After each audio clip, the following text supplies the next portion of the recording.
সোমবার নিজের নতুন দলের নাম ঘোষণা করে দিলেন সাসপেন্ডেড তৃণমূল বিধায়ক হুমায়ুন কবির। নতুন দলের নাম জনতা উন্নয়ন পার্টি। মুর্শিদাবাদের বেলডাঙ্গার খাগড়ুপাড়া মোড়ে নিজের নতুন দলের নাম ঘোষণা করেন হুমায়ুন। প্রকাশ করেন দলের ইস্তাহারও। হুমায়ুন জানান, বিধানসভা নির্বাচনে রেজিনগর এবং বেলডাঙ্গা দুই কেন্দ্র থেকেই লড়াই করবেন তিনি। আমি নিজে আমার পার্টির চেয়ারম্যান হিসাবে আমি আমার পুরনো বিধানসভা, আমার হোম বিধানসভা 70 রেজিনগর এবং 71 বেলডাঙ্গা দুটো থেকে আমি লড়াই করব এবং জিতবো ইনশাল্লাহ। তৃণমূল থেকে যখন সাসপেনশনের খাড়া মাথায় এসে পড়েছিল তখন বিধায়ক পদ ছাড়া নিয়ে আওয়াজ তুললেও পরবর্তীতে একেবারে ভিন্ন সুরে বলেছিলেন, ভরতপুরের মানুষের উন্নয়নের স্বার্থে তিনি বিধায়ক পদ আপাতত ছাড়ছেন না। পদত্যাগ করার কথা ঘোষণা করেছিলাম, কিন্তু আমাকে যারা ভোট দিয়ে বিধায়ক করেছে, এখানে যারা এমপি কে ভোট দিয়ে ইউসুফকে এমপি করেছে তাকে খুঁজে পায় না। প্রতিদিন আমাকে স্কলারশিপ থেকে শুরু করে আধার কার্ড থেকে শুরু করে অনেক পেপার ওয়ার্কে সই করতে হয়। তারা বলছে আপনি খবরদার পদত্যাগ করবেন না, আপনাকে আমরা ভোট দিয়ে নির্বাচিত করেছি, আবার ভোটে দাঁড়াবেন, প্রতীক কিনবেন, আপনার ব্যাপার, আমরা আবার ভরতপুরের মানুষের কথা রাখতে গিয়ে যারা আমাকে ভোট দিয়ে এমএলএ করেছে তাদের আপত্তির জন্য আমি পদত্যাগ করছি। সেই হুমায়ুনই এবার দেখা গেল নির্বাচনে রেজিনগর এবং বেলডাঙ্গা দুই কেন্দ্র থেকেই লড়াই করবেন। ভরতপুরের কথা উল্লেখ করেননি। হুমায়ুন কবিরের দলে হুমায়ুনে ভরপুর। নিজে লড়বেন দুটি আসনে। তালিকায় রয়েছেন আরো কয়েকজন হুমায়ুন। হুমায়ুন কবির জানিয়েছেন নিজে লড়বেন রেজিনগর ও বেলডাঙ্গা থেকে। আরেক হুমায়ুন কবির, যিনি পেশায় ডাক্তার, তিনি রানীনগর বিধানসভা কেন্দ্র থেকে লড়তে চলেছেন। 2016 সালে মমতা বন্দ্যোপাধ্যায় ওই চিকিৎসককে তৃণমূলের প্রার্থী করেছিলেন, যদিও তিনি হেরে যান।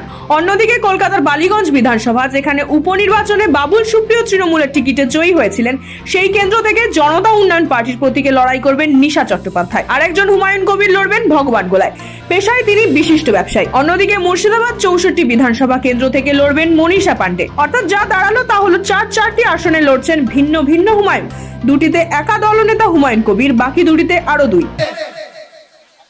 64 মুর্শিদাবাদ থেকে কন্টেস্ট করবে, 64 মুর্শিদাবাদ। মনীষা পান্ডে 64 মুর্শিদাবাদ থেকে দেখছেন, বিশিষ্ট ব্যবসায়ী, ভগবানগোলা বিধানসভা 62 নম্বর বিধানসভা, ওনারও নাম হুমায়ুন কবির। উনি কন্টেস্ট করবে ভগবানগোলা বিধানসভা থেকে। উনি 2016 সালে রানীনগর বিধানসভায় কন্টেস্ট করেছিলেন তৃণমূলের হয়ে। তৃণমূলেরই কিছু গদ্দার তাকে হারিয়ে দিয়েছিল 2016 সালের নির্বাচনে। সেই ডাক্তার হুমায়ুন কবিরও রানীনগর বিধানসভা থেকে কন্টেস্ট করবে আগামী নির্বাচনে। ভরতপুরের এই বিধায়ক আগেই জানিয়েছিলেন নতুন দলের নামে কংগ্রেস কিংবা তৃণমূল কোনো শব্দ রাখতে চান না তিনি। তার কারণ ব্যাখ্যা করে হুমায়ুন বলেছিলেন, মুর্শিদাবাদের মানুষ কংগ্রেসকে সম্পূর্ণ বর্জন করেছে, তৃণমূলকে ছুড়ে ফেলার অপেক্ষায় রয়েছে। একই সঙ্গে তিনি বলেছিলেন, দলের নামের সঙ্গে সাধারণ মানুষ সহজেই একাত্ম হতে পারবেন। বাংলার আমজনতার পার্টি হবে আমার দল, আমজনতার উন্নয়নের কথা ভাববে। হুমায়ুন কবির আরো জানিয়েছেন, 2026 সালের বিধানসভা নির্বাচনে অন্তত 90টি আসনে জয়ী হওয়াই তার লক্ষ্য। কারণ তৃণমূল বা বিজেপি একক সংখ্যাগরিষ্ঠতা নিয়ে পশ্চিমবঙ্গে ক্ষমতায় এলেই তারা কেউই হুমায়ুনকে মসজিদ গড়তে দেবে না। তাই সরকারের নিয়ন্ত্রণ নিজের হাতে রাখতে অন্তত 90টি আসনে জেতাতে হবে তার নতুন দলকে। বাংলার মসনদে যারা আছে তাদেরকে ক্ষমতাচ্যুত করার উদ্দেশ্যে এবং যারা ক্ষমতায় আসতে চাচ্ছে, 2021 সালে তারা বারবার দিল্লি থেকে দিল্লি প্যাসেঞ্জারের মতো প্লেন আসতো আর যেত, উঠতো আর নামতো। সেই বিজেপি বলেছিল ইসকি বার 200 পার, 77তে আটকে গিয়েছিল। তাদেরকে গত 2024 সালে তারা লোকসভা নির্বাচনে তারা 12টা সিট জিতেছে, 91টা বিধানসভায় আগিয়ে আছে।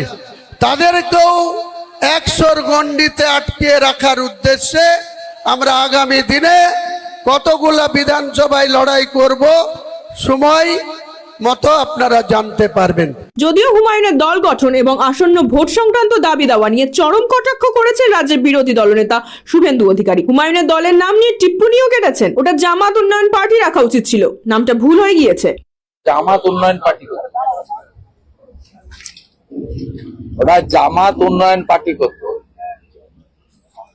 নামটা একটু কারেকশন করে দেওয়া দরকার। তৃণমূল বিপদে পড়বে এটা নিয়ে অস্বীকার করার কোনো উপায় নেই। কারণ তৃণমূল কংগ্রেসের কাছ থেকে প্রতারিত মুসলিমরা সরে যাচ্ছে এবং তারা কোথাও নওশাদের হাত ধরছে, কোথাও হুমায়ুন সাহেবের কাছে যাচ্ছে, কোথাও মিমের হাত। অতএব আমরা তো চাই যে তারা সবাই মিলে পরিবর্তন করুক, আমরা সুশাসন বিকাশ দেব। নরেন্দ্র মোদীজির যে নীতিতে গোটা দেশ চলছে, সমস্ত উন্নয়নের কাজের শরিক বা সুযোগ সব ভারতবাসী পাচ্ছে। বিজেপি বলছে হুমায়ুন কবিরের এই পদক্ষেপে তৃণমূল বিপদে পড়বে। যদিও বিজেপি এবং হুমায়ুন কবিরকে পাল্টা তোপ দেখেছে শাসক দল তৃণমূল। হুমায়ুন কবির কোনো ফ্যাক্টরি নয়, সাফ বুঝিয়ে দিল তৃণমূল। এটা গণতান্ত্রিক রাজ্য, কোনো ব্যক্তি কোনো দল ঘোষণা করতে পারেন, তাকে আমরা আদৌ কোনো মন্তব্য আলাদা করে কোনো বিষয়ের ফলে আরেকটি দল যদি কেউ করে থাকেন তো করেছেন। এখন সেটাই বাংলার মানুষকে দেখতে হবে বা দেখছেন যে এবার কেউ নিজেরা দল করছেন নাকি ভোট ভাগ করে বিজেপিকে সাহায্য করার জন্য অনেককে দল করছেন বা কাউকে দিয়ে দল করানো হচ্ছে। এগুলো আমাদের কি এইসব কথাবার্তা আমরা অনেক শুনেছি, অনেক দেখেছি। ফলে দল যারা ঘুরে ঘুরে আসে, ঘুরে ঘুরে যারা বিভিন্ন দলে রাজনৈতিক পর্যটক, তাদের মুখ থেকে এইসব কথাবার্তার কোনো ভ্যালু আছে বলে আমরা মনে করি। বিজেপি বিরোধী ভোট কেটে বিজেপিকে যদি সুবিধা পাইয়ে দেওয়া যায়, যদিও বাংলা এসব হবে না, সেই কারণে তাকে সামনে রেখে বিজেপি ভোট ভাগের খেলা খেলে। ওই গানটা মনে আছে, जितनी चाबी भरी राम ने, किसने? राम ने, उतना चले खिलौना। जितनी चाबी भरी राम ने, उतना चले খিলো। রাজনৈতিক চর্চা তো চলছে, তবে এসবের মাঝেই তাৎপর্যপূর্ণ বিষয় হলো 2021 সালের বিধানসভা নির্বাচনের আগে নওশাদ সিদ্দিকীর নেতৃত্বে তৈরি হয়েছিল ইন্ডিয়ান সেকুলার ফ্রন্ট ISF। সেই দল থেকে বিধায়কে নির্বাচিত হয়েছিলেন নওশাদ। সেই নজির সামনে রেখেই অনেকে মনে করেছেন 2026-এর আগে হুমায়ুন কবিরের দল রাজনীতির ময়দানে নতুন অঙ্ক কষতে পারে। ব্যুরো রিপোর্ট, সময় কলকাতা।